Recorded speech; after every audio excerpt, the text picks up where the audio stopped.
Jesus knew what he was saying yes to, preaching the gospel in word and deed. And because of that clarity, he was able to take the long list of things he could do with his time, whittle it down to the things he should do to finish the work the Father gave him to do. We've got to do the same thing. Pastor Kevin DeYoung says, the people on this planet who end up doing nothing are those who never realized they couldn't do everything. I got spot on. How can we prioritize our yeses? Again, you got 6 practices for this in your book. Here's just one of them. Set bigger goals. Talk about Nehemiah. Nehemiah had a big, hairy, audacious goal. We're gonna rebuild this wall, we're gonna rebuild it in 40 days. That was crazy. Go look up the dimensions of this wall. That was bonkers, right? Let me give you 3 quick reasons why I would challenge all of us to set bigger goals. Number 1, big goals make it easier to say no.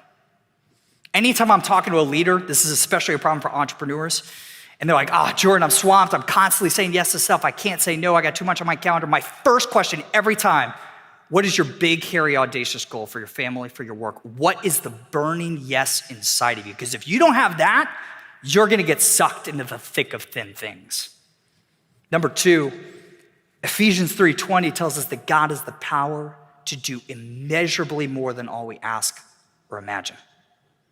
The God who created the cosmos in 6 days, the God who created 17,500 species of butterflies in an instant, his power dwells in you. Do you believe that? Look at your goals for your business, for your life, for your community, for reconciling this lost world to the one and only true God. Do your goals reflect that to be true? That you believe that the God who has the power to do immeasurably more than we can imagine is in you? Here's the last reason to set bigger goals. Even if we fail, we don't fail.